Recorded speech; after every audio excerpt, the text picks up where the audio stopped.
నమస్కారం తెలుగు వన్ ప్రేక్షకులకు స్వాగతం. వయసుతో పాటు వచ్చే కీళ్ళ అరుగుదల సమస్యలకైనా వయసుతో సంబంధం లేకుండా వచ్చే కీళ్ళవాతం సమస్యలతో నడవలేని పరిస్థితులు వచ్చినప్పుడు నీ రీప్లేస్మెంట్ అవసరమని చెప్తుంటారు డాక్టర్లు. కానీ చాలామందికి చాలా రకాల అనుమానాలు వేధిస్తూ ఉంటాయి.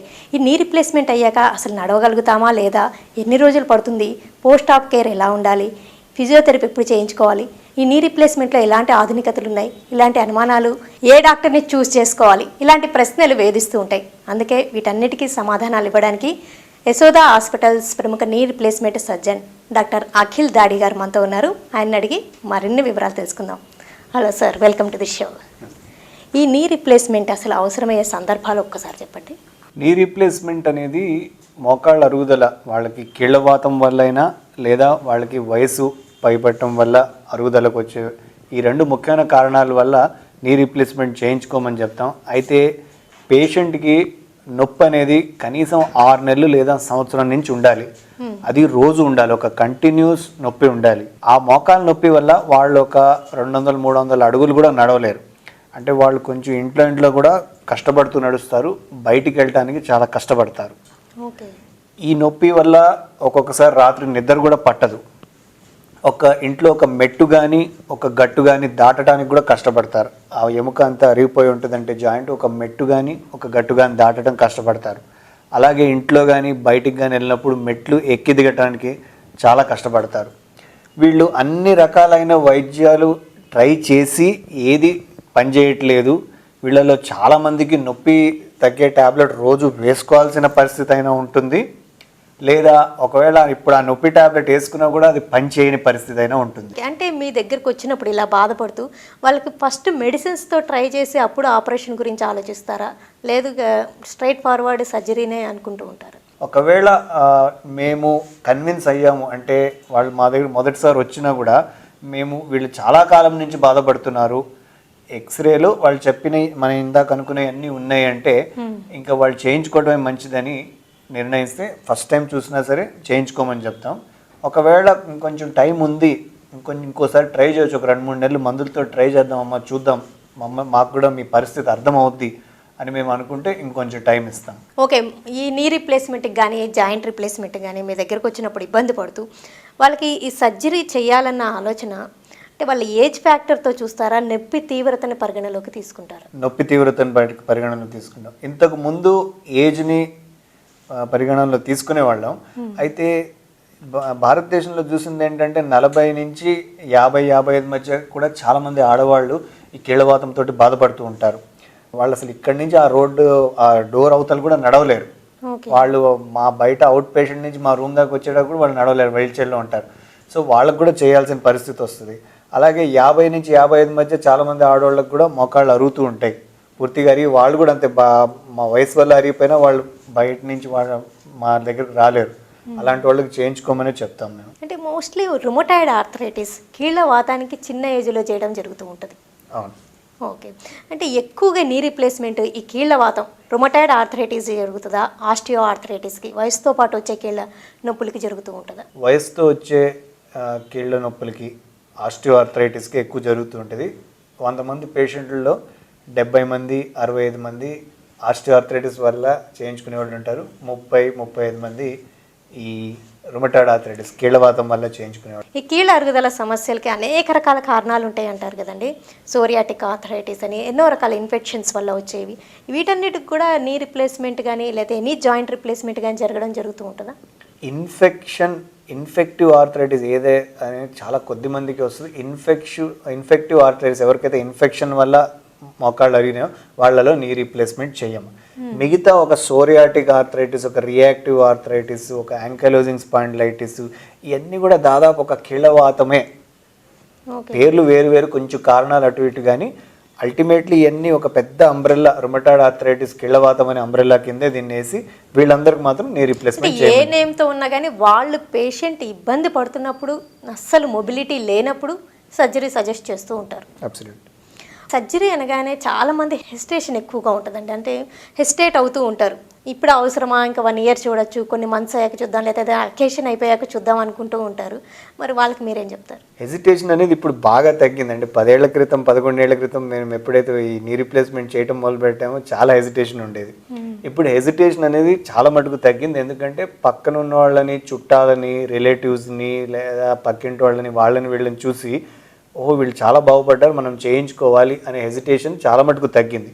ఇప్పుడు కూడా హెజిటేషన్ ఉంది. అయితే ఎవరి దాకా వాళ్ళకి రాగానే ఎక్కువగా ఆలోచిస్తారు. అంటే తర్వాత ఆపరేషన్ అయ్యాక ఇంత మాత్రం నడవగలుగుతామా, ఆపరేషన్ అయ్యాక ఇంకా ఎలాగ ఉంటుంది, ఇంకా కాంప్లికేషన్స్ ఎక్కువ అవుతాయా, అసలే నాకు బీపీ ఉంది, షుగర్ ఉందని ఇలాగ ఆలోచించే వాళ్ళు కూడా ఎక్కువగా ఉంటారు. కరెక్ట్. బీపీ, షుగర్ ఉంది లేదా ఈ మాత్రమే నడవగలనా అనే దాని గురించి ఆలోచించి చాలామంది హెజిటేట్ అవుతారు. పర్వాలేదు, ఒక 3 నెలలు, ఒక 6 నెలలు ఇంకోసారి ఏదైనా ప్రయత్నిద్దాము, చూద్దాం అనుకుంటే తప్పులేదు. అయితే మాకు వచ్చిన ప్రాబ్లం ఏంటంటే, ప్రత్యేకంగా భారతదేశంలో ఆల్రెడీ వాళ్ళు మా దగ్గరికి వచ్చేటప్పటికే చాలా లేట్ స్టేజెస్లో వస్తారంటే చాలా వంకరగా, ఆ ఎముక అసలు ఎంత అరిగిపోయి ఉంటుందంటే ఆ ఎక్స్రే చూస్తే ఎన్ని ఎక్స్రేలు అలా చూసినా మేము భయపడుతూనే ఉంటాం. వీళ్ళల్లో మామూలు నీ రీప్లేస్మెంట్ కాకుండా మేము ఇంకొంచెం కాంప్లికేటెడ్ నీ రీప్లేస్మెంట్ చేయాల్సి వస్తుంది. అంటే మీరు పేషెంట్ని మీరు చూసినా, డాక్టర్ కాకపోయినా మీరు చూసినా పూర్తి వంకర, ఆయన అక్కడి నుంచి ఒక 5 అడుగులు వేసి ఇక్కడ దాకా రాలేడు, అయినా ఆయన భయపడుతూనే ఉంటారు. మన వీడియోస్ లో కనిపిస్తూ ఉంటాయి అసలు నడవలేని పరిస్థితులు. నీ రీప్లేస్మెంట్ అవ్వగానే ఎన్ని రోజులకి నడవగలుగుతారండి? నీ రీప్లేస్మెంట్ అవ్వగానే 2వ రోజు దాని మీద నుంచోబెట్టి ఆ రూమ్ లో కొద్ది అడుగులు వేయిస్తాం. 3వ రోజు వాళ్ళు టాయిలెట్ అంటే బాత్రూమ్కి వెళ్ళి వస్తారు.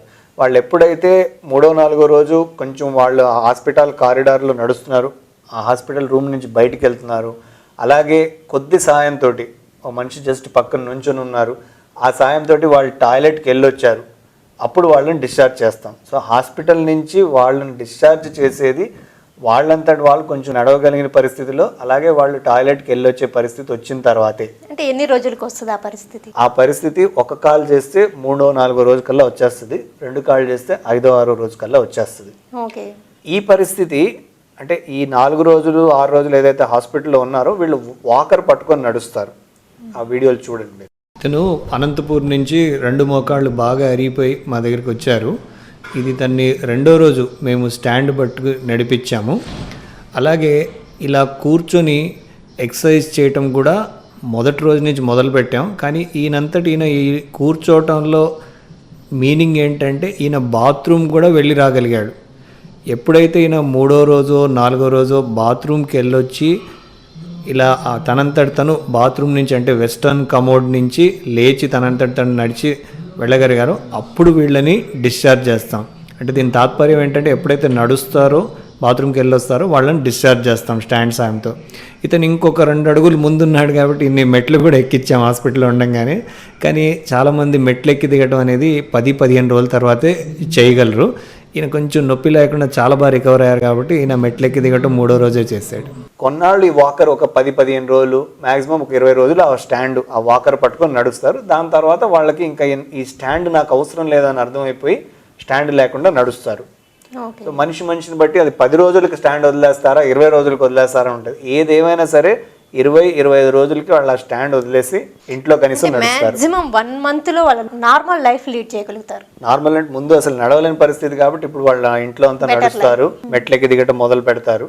అలా ప్రతి నెల 3-4 నెలల లోపల వాళ్ళు చాలా బాగుపడతారు. కొన్నిసార్లు మేమే సర్ప్రైజ్ అవుతాం. జస్ట్ మొన్న కూడా ఒక పేషెంట్ 20 రోజుల్లోనే కార్ డ్రైవ్ చేసుకుంటూ వచ్చేస్తారు. వాళ్ళ 2 వీలర్ వాళ్ళ కారు కానీ వాళ్ళు డ్రైవ్ చేసుకుంటూ మాకు హాస్పిటల్లో ఎప్పుడైతే 20 రోజుల తర్వాత ఆపరేషన్ అయిన 20 రోజులకి వచ్చి మాకు చూపించాలో వాళ్ళు డ్రైవ్ చేసుకుంటూ వచ్చారనేది మాకు కూడా ఆశ్చర్యంగా ఉంటుంది. ఏది ఏమైనా సరే మీరు చెప్పినట్టు 1 monthకి వాళ్ళంతటి వాళ్ళు బాగానే నడుస్తారు, ముందు కన్నా చాలా బాగుంటారు. ఒక 3rd, 4th monthకి అసలు ముందున్న పరిస్థితికి ఇప్పుడు వాళ్ళు నడిచే పరిస్థితికి అసలు పోలిక లేకుండా ఉంటుంది. ఓకే, ఎందుకంటే ఆల్రెడీ చాలా క్రిటికల్గా చాలా ఇబ్బంది పడే స్టేజ్లోంచి వస్తారు కాబట్టి వాళ్ళకి చాలా రిలీఫ్గా, చాలా చేంజ్, లైఫ్లో ఒక చేంజ్ కనిపిస్తుంది. అందుకే మనం ఎవరైతే పేషెంట్ని సెలెక్ట్ చేస్తామో వాళ్ళు బాగా బాధపడి దాదాపు నడవలేని పరిస్థితిలో ఉన్న పేషెంట్ని సెలెక్ట్ చేస్తాం. నీ రీప్లేస్మెంట్ జరిగినప్పుడు మెడిసిన్స్ ఎంతకాలం వాడాలి, డైటరీ చేంజెస్ ఏమన్నా ఉంటాయా? ఆపరేషన్ చేయించుకున్న తర్వాత మెడిసిన్స్ ఒక 10-15 రోజులు వాడతారు. ఈ 10-15 రోజుల్లో ఒక యాంటీబయాటిక్ను మెయిన్గా ఈ నొప్పి తగ్గడానికి ఒక పెయిన్ కిల్లర్ వాడతారు. ఈ 15 రోజులు అయిపోయిన తర్వాత అప్పుడప్పుడు వచ్చే నొప్పులు గురించి ఒక పెయిన్ కిల్లర్ అప్పుడు వాడుతూ ఉంటారు. అది కూడా మీరు అన్నట్టు ఒక నెల దాటి ఎవరు పెయిన్ కిల్లర్ వాడేవాళ్ళు చాలా తక్కువ ఉంటారు. ఓకే. డయటరీ అంటూ ఏముండదు, వాళ్ళ పాపం ఇంకా వాళ్ళ ఆపరేషన్ చేసినప్పుడు ఈ మందులకు కానీ ఆపరేషన్ కానీ యాక్చువల్లీ వాళ్ళ డయట్ కొంచెం తగ్గుతుంది. సో వాళ్ళని యాక్చువల్లీ ఉన్న డయట్ కన్నా ఎక్కువ తీసుకోమని చెప్తాం. షుగర్ ఉన్న వాళ్ళకి ఆ షుగర్ కంట్రోల్లో ఉండే డయట్, ఆ డయాబెటిక్ డయట్ ఒకటి తీసుకోమని చెప్తాం. ఈ డయట్ అనేది మెయిన్గా బాగా బరువు ఉన్నవాళ్ళు నేను డయట్ తీసుకోవచ్చా అని భయపడే అవకాశం ఉంది. మేము చూసింది ఏంటంటే స్థూలకాయలు బాగా బరువు ఉన్న వాళ్ళకి కూడా మేము ఆపరేషన్ చేసిన తర్వాత వాళ్ళు ఒక 2 నెలల తర్వాత వాళ్ళు ఎప్పటిలేంది వాళ్ళు వాకింగ్ చేయడం మొదలు పెడతారు. 1 కిలోమీటరు, ఒక 2 కిలోమీటర్లు. లెవెల్స్ ఇంప్రూవ్ అయ్యారు. వాళ్ళకి నొప్పి లేదు కదా, వాళ్ళు నడవటం మొదలు పెడతారు. వాళ్ళు ఈజీగా ఇలాంటి వాళ్ళు ఒక 3-4 ఏళ్ళ నుంచి వాళ్ళు వాకింగ్ అనేదే మర్చిపోయారు. సో వాళ్ళు మార్నింగ్ వాకింగ్ అవన్నీ మొదలు పెడతారు. దానివల్ల వాళ్ళు బరువు తగ్గుతారు. చాలామంది పేషెంట్లు ఒక 6 నెలల్లో ఒక 7-8 kgs తగ్గిన వాళ్ళు చాలామంది ఉన్నారు. ఎందుకంటే వాళ్ళ మార్నింగ్ వాకింగ్ మొదలు పెట్టారు, వాళ్ళ లైఫ్లో మళ్ళీ యాక్టివిటీ వచ్చింది. ఈ నీ రీప్లేస్మెంట్లో లేటెస్ట్ డెవలప్మెంట్స్ ఎలాంటివి వచ్చాయండి? అంటే సర్జరీ చేసే పద్ధతిలో కానీ లోపల పెట్టే ఇంప్లాంట్స్ కానీ వీటిలో ఎలాంటి చేంజెస్, ఇంప్రూవ్మెంట్స్ వచ్చాయి? సర్జరీ చేసే పద్ధతుల్లో కూడా చాలా ఇంప్రూవ్మెంట్స్ వచ్చినాయి. కొంతమంది నావిగేషన్ అంటే కంప్యూటర్ వాడుతూ ఈ ఆపరేషన్ చేస్తారు. ఫర్ ఎగ్జాంపుల్ మేము కూడా కంప్యూటర్ వాడుతున్నాము. ఇండియాలో ఇది చాలా ఇంపార్టెంట్, ఎందుకంటే బాగా వంకరతో వస్తారు కాబట్టి ప్రతి స్టెప్పులో కంప్యూటర్ మనకి ఇది ఎంత కట్ చేయాలి, ఈ ఇంప్లాంట్ ఎలా పెట్టాలి అనేది కరెక్ట్గా చెప్తూ ఉంటుంది. సో కంప్యూటర్ మనం తప్పు చేయకుండా అలాగే వంకరైన కాల్ని పూర్తి సరిగా చేయడానికి కంప్యూటర్ చాలా గైడ్ చేస్తుంది. ఎంత ఫోల్డ్ కాబోతుంది మోకాలు ఆపరేషన్ తర్వాత అనేది కూడా కంప్యూటర్ చెప్తుంది. సో చాలా విషయాలు కంప్యూటర్ చెప్తుంది. అలాగే సర్జరీ చేసేటప్పుడు 1 మిల్లీమీటరు 2 మిల్లీమీటర్లు లేదా 1 డిగ్రీ 2 డిగ్రీ తప్పు జరగకుండా కూడా కంప్యూటర్ డాక్టర్తో సహకరిస్తుంది. పేషెంట్ ఇది లైఫ్ ముందు అన్ని ఫీడ్ చేస్తాం. ప్రతి మోకాలు ఎలా అరిగిపోయిందని డిఫరెంట్గా ఉంటుంది కదా. అవునండి, బోన్ స్ట్రక్చర్ డిఫరెంట్గా ఉంటుంది. ఇన్ఫ్యాక్ట్ ఒకే మనిషిలో కుడికాలు ఎడమ మోకాలు కూడా బోన్ స్ట్రక్చర్ చాలా డిఫరెంట్గా ఉంటుంది. సో ఫస్ట్ ఒక ఆపరేషన్ కంప్యూటర్తో చేసేటప్పుడు ఒక 10 నిమిషాలు ఆ మోకాలు ఎలా ఉంది, ఎలా అరిగిపోయింది, ఆ కాలు ఎంత వంకరు ఉన్నది అనేది ఆ కంప్యూటర్లోకి ఫీడ్ అవుతూ ఉంటుంది. ఈ కంప్యూటర్ గైడెడ్ నీ రీప్లేస్మెంట్ వల్ల అంటే వాళ్ళకి యాక్యురేట్గా ఉండడం, ఇంకా త్వరగా వాళ్ళు నడవడం, మొబిలిటీ ఎక్కువ అవడం ఇవన్నీ ఉంటాయా? డెఫినెట్గా ఉంటుంది. వేరంటే తక్కువ ఉంటుంది, ఆ నీ రీప్లేస్మెంట్ ఎక్కువ కాలం వస్తుంది. ఈ ఇంప్లాంట్స్లో ఎలాంటి డెవలప్మెంట్స్ ఉన్నాయి? ఇంప్లాంట్స్లో డెవలప్మెంట్స్ ఒకటి ఏంటంటే మనం 15-20 ఏళ్ళు నుంచి కూడా అమెరికాలో అనుకోండి, యూరోప్లో అనుకోండి, ఒక 20 ఏళ్ళ పైన నుంచి కూడా నీ రీప్లేస్మెంట్లో ఫిక్స్డ్ బేరింగ్ అని చేస్తున్నాం.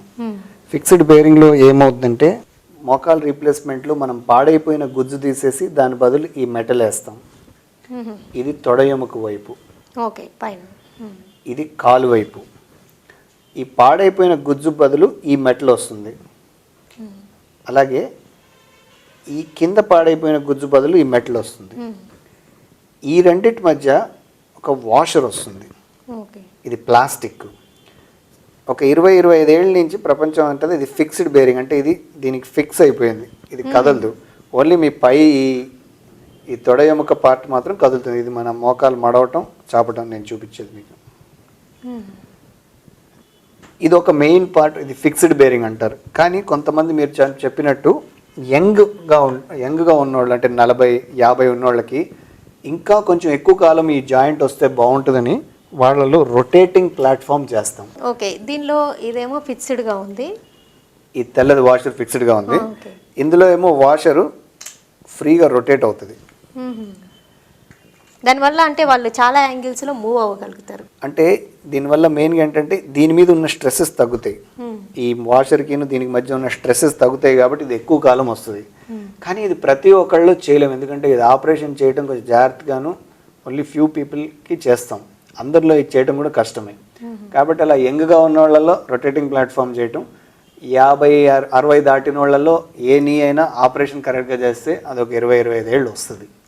ఈ రెండు అయితే ఇంకా దీంట్లో ఆధునికతలు ఏంటంటే కొంతమందికి వాళ్ళు మెటల్ ఎలర్జీ ఉంటుంది, లేకపోతే గోల్డ్కి ఎలర్జీ ఉంటుంది, కొంతమందికి స్కిన్ ఎలర్జీస్ ఉంటాయి, ఎనీ ఎలర్జీ ఉండొచ్చు.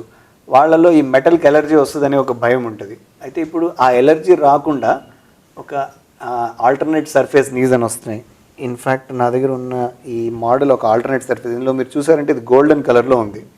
ఇందులో ఒక 5 మెటల్స్, తర్వాత జిర్కోనియం అనేది, ఇవన్నీ యాడ్ చేసి ఈ మెటల్కి ఎలర్జీ రాకుండా వాళ్ళు చేశారు, యాంటీ ఎలర్జిక్ని. కానీ ఇది కూడా ఎవరికైతే ఎలర్జీస్ ఉన్నాయో వాళ్ళల్లోనే వాడతాం. కాస్ట్లీని అందరిలో వాడాల్సిన అవసరం లేదు. ఎవరికైతే ఎలర్జీస్ ఉన్నాయో వాళ్ళలోనే వాడతాం. ఇలాగా నీ రీప్లేస్మెంట్ చేయించుకున్నాక, ఇంప్లాంట్స్ పెట్టించుకున్నాక, అంటే వాళ్ళు కనుక నొప్పి తొలి దశలో ఉన్నప్పుడు లేదా కొంచెం ప్రాబ్లంగా ఉన్నప్పుడే వస్తే పార్షియల్గా చేయడం, తీవ్రంగా ఉంటే టోటల్ నీ రీప్లేస్మెంట్ చేయడం అలాగే ఏమన్నా ఉంటుందా? అవునండి, ఉంది. పార్షియల్ నీ రీప్లేస్మెంట్ అనేది ఓన్లీ ఒకవైపు అరిగిపోతే, అంటే మనకి జాయింట్లో 3 వైపులు ఉంటాయి, 3 మేజర్ పార్ట్స్ ఉంటాయి. ఓన్లీ ఒకవైపు అరిగితే పార్షియల్ నీ రీప్లేస్మెంట్ చేస్తారు. అయితే ఇండియాలో మన దేశంలో చూసింది ఏంటంటే, మేమందరం ఆ అరుగుదల ఆ స్టేజ్లో ఉన్నప్పుడు మా దగ్గరికి వచ్చేవాళ్ళు తక్కువ. అలాగే అరుగుదల ప్యాటర్న్ అలా జరగదు. ఓన్లీ ఒకవైపే అరిగే ప్యాటర్న్ ఇండియన్స్లో జరగట్లేదు. కాబట్టి పార్షియల్ రీప్లేస్మెంట్ అనేది ఇండియాలో జరగట్లేదు. టోటల్ నీ రీప్లేస్మెంటే జరుగుతుంది. ఈ నీ రీప్లేస్మెంట్ అయ్యాక వాళ్ళకి రిహాబిలిటేషన్ ఎలా ఉంటుందండి? ఫిజియోథెరపీ కానీ ఇవన్నీ ఏ రోజు నుంచి స్టార్ట్ అవుతాయి, ఎలా ఉంటుంది? ఆపరేషన్ చేసిన రోజు వాళ్ళు పెద్దగా ఏం లేదు, జస్ట్ ఆ పాదం కొంచెం ఆడిస్తారు, కొంచెం కాలు అటు ఇటు అంటారు. నెక్స్ట్ డే మార్నింగ్ మాత్రం ఒక కాలు చేసినా 2 కాళ్ళు చేసినా వాళ్ళని ఇలా మంచం మీదని తిరగబెట్టి, మనం ఎలాగైతే ఇప్పుడు కుర్చీ మీద కూర్చున్నామో ఇలా కూర్చోబెట్టి ఆ మోకాలు అనేది చాపటం మడవడం ఎక్సర్సైజ్ అనేది ఒక కాలు చేసినా 2 కాళ్ళు చేసినా ఇమీడియట్ నెక్స్ట్ డే మార్నింగ్ అంటే 24 గంటల లోపల వాళ్ళకి స్టార్ట్ చేస్తాం. ఆ వీడియో కూడా మీరు చూడండి. అమ్మ ఇలా కూర్చోండి. అంటే మంచం దిగటానికి ముందు ఇలా తిరిగి కూర్చొని 2 కాళ్ళకి ఎక్సర్సైజ్ మొదలు పెడతారు. ఈ మంచం చివరన ఇలా వచ్చి రండి, ముందుకు రండి. రైట్, ఇది ఆపరేషన్ చేసిన గాయం.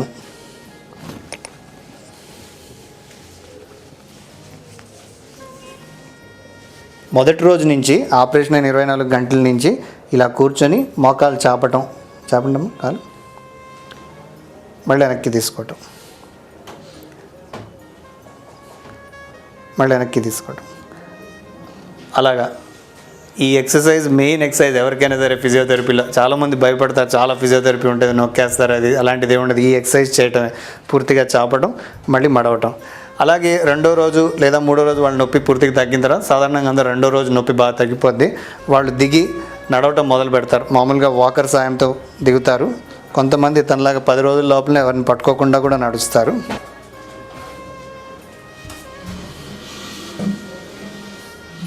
కూర్చో.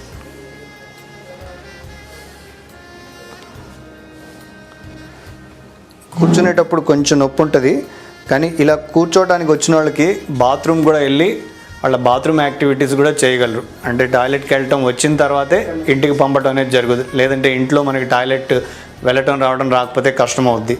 సో హాస్పిటల్లో ఉన్న 4వ రోజు 5వ రోజు కల్లా ఇలా టాయిలెట్కి వెళ్ళటం రావడం జరిగిన తర్వాతనే డిశ్చార్జ్ చేస్తాం. ఈ క్రమం ఇలా ఉంటుంది అనమాట. 2వ రోజు నుంచి ఎక్సర్సైజ్ చేయటం, 3వ రోజు కల్లా నడిపించడం, 4వ రోజు బాత్రూమ్ వెళ్ళటం, 5వ రోజు డిశ్చార్జ్ అవ్వటం. సాధారణంగా అందరూ ఈ క్రమం ప్రకారం అవుతారు. ఇంటికి వెళ్ళిన తర్వాత కూడా పెద్ద ఫిజియోథెరపీ ఏం అవసరం లేదు. ఇలాగే కుర్చీ మీద మంచం మీద కూర్చొని మళ్ళీ మెయిన్ ఈ కాలు చాపటం, మళ్ళీ అదే కాలు మడవటం, ఎక్సర్సైజ్ చేయటమే.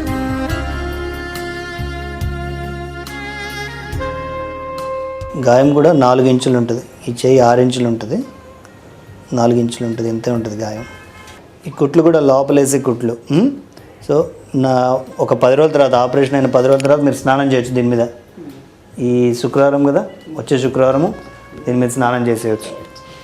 సబ్బు రాయండి, ఏం కాదు, దీని మీద నీళ్లు పడినివ్వండి. సో చాలామందికి ఫిజియోథెరపీ ఇంటికి వద్దు, మీరే మేము నేర్పించిన ఎక్సర్సైజులు చేయండి.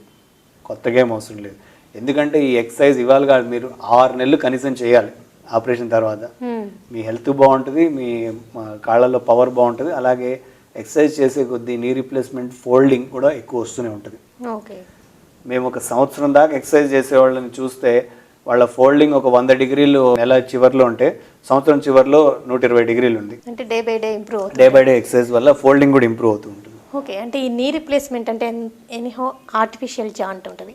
అంటే తర్వాత వాళ్ళు కొన్ని చెయ్యకూడని అంటే ఏమన్నా ఉంటాయా? లేదండి, అసలు అలాంటివి ఏమి లేవు.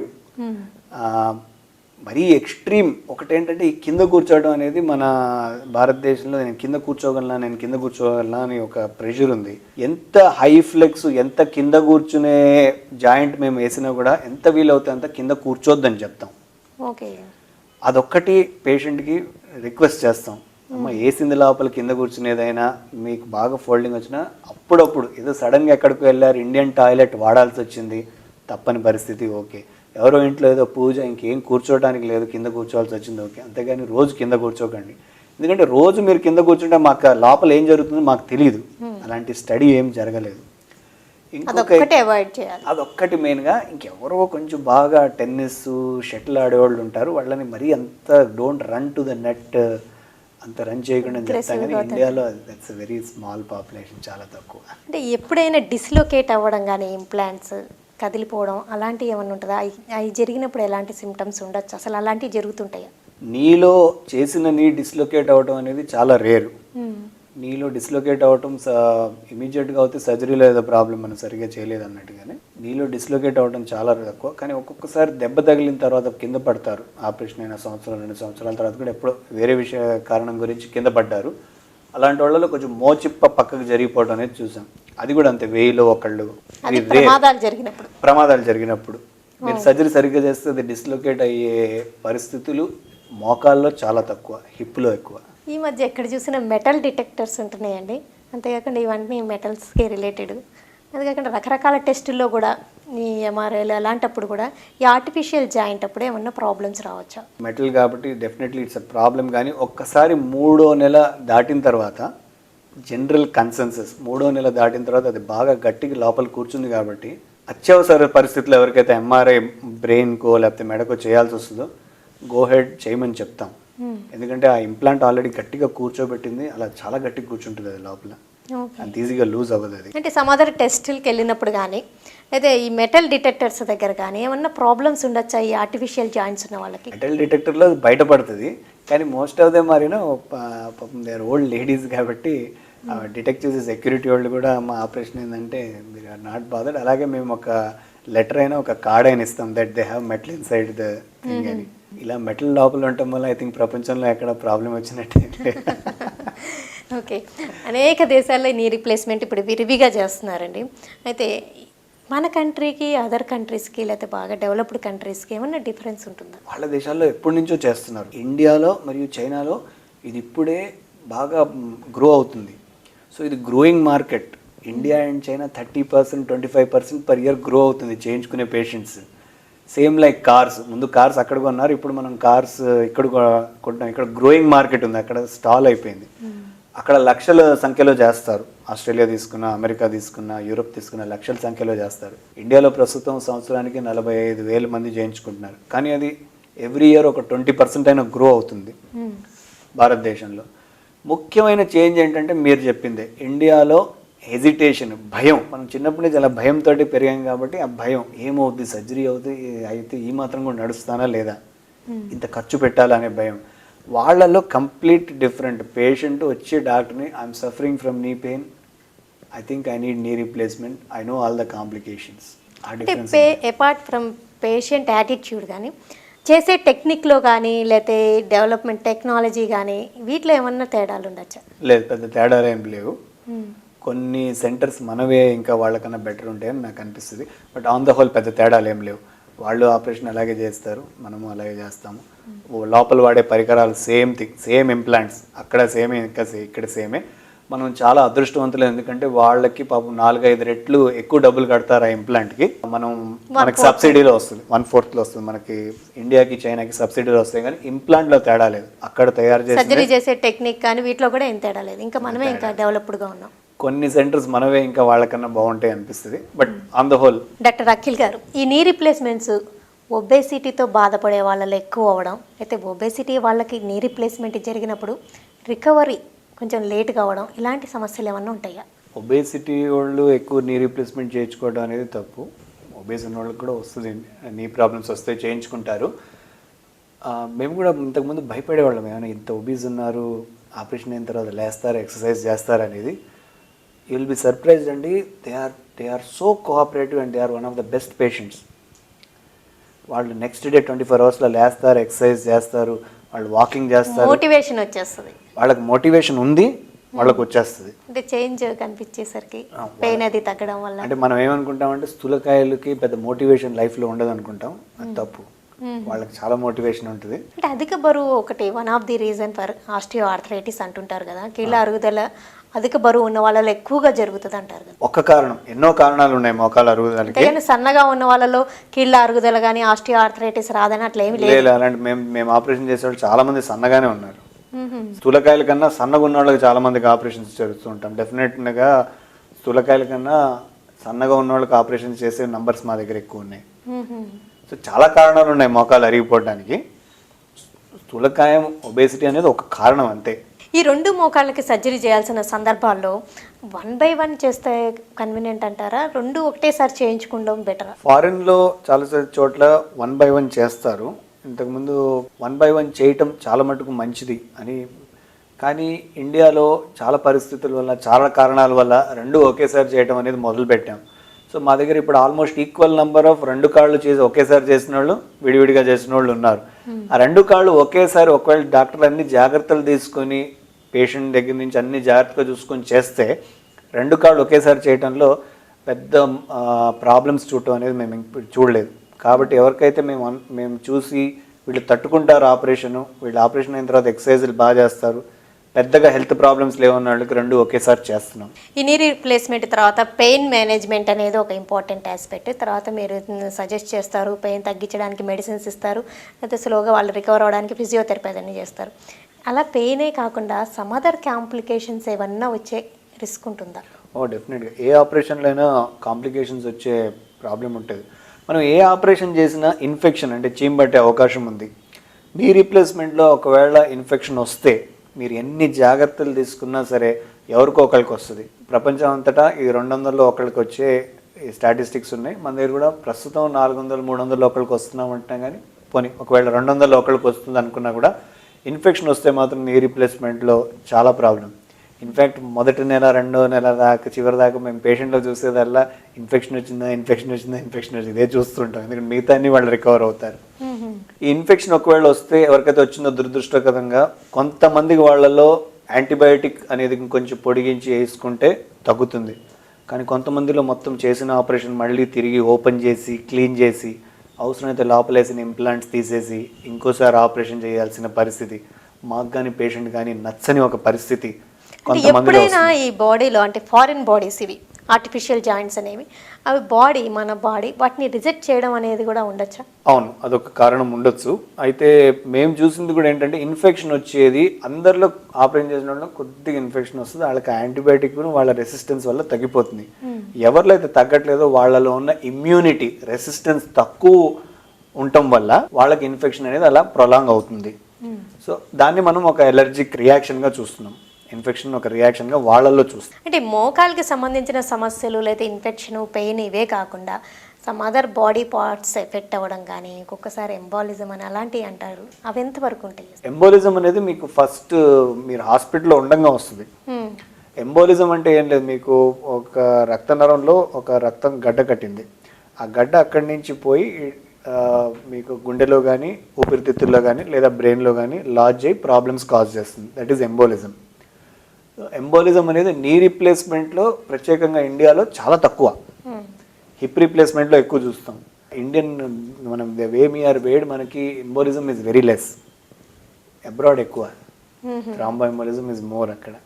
ఓకే, ఎవరైనా అదర్ కంట్రీస్ నుంచి లేదా మన ఇండియాలో ఉండే వాళ్ళే ఎన్ఆర్ఐస్ కానీ ఎవరైనా అక్కడికి బదులు ఇక్కడికి వచ్చి చేయించుకుంటామంటే మీరేం సజెస్ట్ చేస్తారు? తప్పకుండా ఆల్రెడీ జరుగుతున్నదే, పెద్ద ఎత్తున కాదు కానీ చాలామంది ఫారిన్ కంట్రీస్ నుంచి వచ్చి ఇక్కడ చేయించుకుంటారు. ఎవరికైతే అక్కడ ఇన్సూరెన్స్ లేదో వాళ్ళు వచ్చి ఇక్కడ చేయించుకుంటారు. వాళ్ళు చాలా తక్కువ కాస్ట్కి ప్రాబబ్లీ ఎక్కువ కేర్ తోటి ఇక్కడ జరుగుతుంది కాబట్టి వాళ్ళు చాలా హ్యాపీ. అంటే క్లోజ్ రిలేటివ్స్ అటెన్షన్ కూడా ఉంటుంది కాబట్టి మేము కూడా కొంచెం అటెన్షన్ ఎక్కువ ఇస్తాం కదా వాళ్ళు బయట నుంచి వచ్చారని. డాక్టర్ అఖిల్ గారు, ఆన్ ది హోల్ అసలు ఈ నీ రిప్లేస్మెంట్ కానీ joint replacement surgery success rate 100% అంటారు? ఈ ఇన్ఫెక్షను, కొంతమందికి కొద్దిగా పెయిన్ ఉండిపోవటం, కొంచెం డిస్సాటిస్ఫైడ్గా ఉంటాం, ఇవన్నీ చూస్తే 98-99% అంటాం success rate, which is the highest for any surgery. ఏ సర్జరీకి ఒక 98% సక్సెస్ రేట్ లేదు. ఓకే, వినటానికి ఆశ్చర్యంగా ఉన్న it is the most successful surgery. మనం ఇండియాలో ఎంత భయపడతాం. ఓకేనండి డాక్టర్ అఖిల్ గారు, మోకాలు నొప్పులు కానీ లేదా కీళ్ళ నొప్పులు కానివ్వండి, నడవడం ఇబ్బంది అయిపోయి మొబిలిటీ తక్కువైన వాళ్ళు అలాగ జీవితాంతం ఇబ్బంది పడాల్సిన పరిస్థితి లేదని ఎంతో సక్సెస్ఫుల్గా జరుగుతున్న నీ రీప్లేస్మెంట్స్ని నిర్భయంగా చేయించుకొని క్వాలిటీ ఆఫ్ లైఫ్ని లీడ్ చేస్తూ ఇంకా ఆత్మవిశ్వాసాన్ని పెంపొందించుకొని వాళ్ళు ఇంకా ముందు ముందు ఇంకా హెల్తీగా తయారయ్యవచ్చని ఈ నీ రీప్లేస్మెంట్లో జరుగుతున్న అడ్వాన్స్డ్ టెక్నిక్స్ కానీ ఇంప్లాంట్స్ గురించి కానీ వివరాలు అందించినందుకు థ్యాంక్స్ అండి. Thanks for coming for this show.